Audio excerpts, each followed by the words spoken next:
Okay, so part of my not being here is that I have to do a couple extra articles. So one of the articles that I chose was put understanding first. High school curriculum should start with the long-term goals of schooling, meaning making and transfer of learning. One of this ones came from, it actually was reference to Wiggins and McTighe. So that's kind of why I chose it to kind of put this focus on where the understanding needs to happen.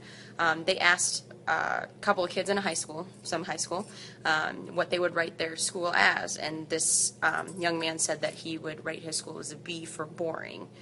And even though all of us try to keep this enthusiastic face on when we're talking and we're lecturing to the kids, sometimes that message just does not get across. So there's so much material that we have to cover for whatever, either it's an AP exam or it's an end of course exam or it's something like that. We have to cover all this. We just feel like covering is going to cut it, and we need to kind of reevaluate that and look at what else can we make it a little bit more better for the kids. What one district had found was that their science exams had a troubling pattern. They perform adequately on the items requiring recall and basic skills, but then they do really poorly on those application items, and we need to find out that transfer, making that transfer of knowledge a little bit more. Students are typically bored. External test pressures demand that they have all of this content knowledge, but we're not really transferring it to make it meaningful to them. The lack of clarity in our goals is really what's to blame.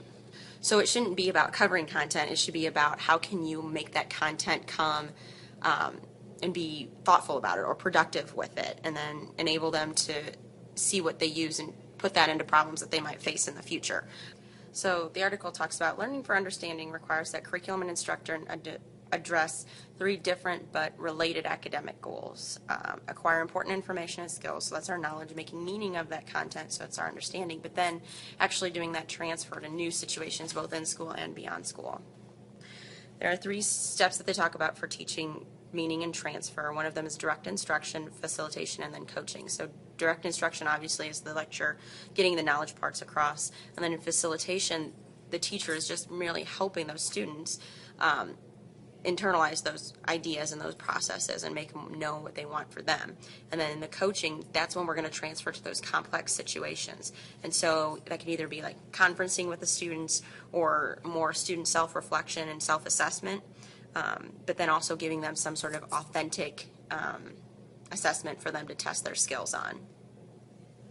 And this was incredibly important for some of our slower learners, is that we try to do this whole climb the ladder approach, and we're trying to teach them enough that they know so they can go to that next step. But what happens with in our case, our concepts kids, is that we spend so much time just trying to cover the material and get them to understand that part, is that they never get to that transfer part, and it becomes really boring because they are listening to the teacher go on and on and on about all of these different facts that they need to know, but they never get a chance to practice and put it into their own context. One of the examples that they gave for a math class is giving them some sort of hook problem where they had to know a little bit about it, but then they could devise on something else that was a little bit more abstract. So they said they gave them a set of data. 122 students in 7th grade classes had a 1-mile race held on a field day, and they asked which class won the race, and you have to convince other people on why you thought that class would run the race. So one of the big questions they put out was what was fair, what was going to constitute winning the race, and how could mathematics help determine what that was. So one of the things that they came up with is determining your grade in mathematics and what grade you thought was fair. So, different things like mean, median, and mode were used to calculate your grades. So what would you want to see your grade calculated as? And they had to give some evidence onto why they thought that was the best and most fair way of calculating a student's grade. And then there were further discussions like when is it most useful to know the average in different circumstances like salaries and home prices and things. But then also when is it misleading, and what other information would you want to know? And like for instance, when you're buying a car, what do you want to know about? So then that teacher took their final assessment task, their performance task, was to the students to review their own grades and scores on the quarter's quizzes, tests, homework, classwork, all that jazz, and determine which measure of central tendency will yield the fairest grade for them. And then they also had to write a note to explain why. So it's all stuff that they were going to do anyway, and they would have a billion practice problems on it, but now it's being internalized because they are figuring out, well, what's going to obviously the student wants to know what's going to be best for them, but also what's fair. So is it fair to judge tests and quizzes higher than it is to judge homework?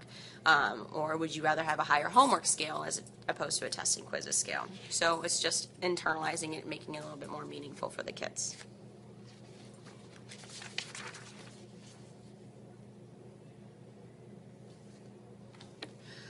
So one of their concluding statements was that classroom assessment in high school courses especially, that we really just test for the knowledge. We do not assess for understanding, and we rarely assess for transfer.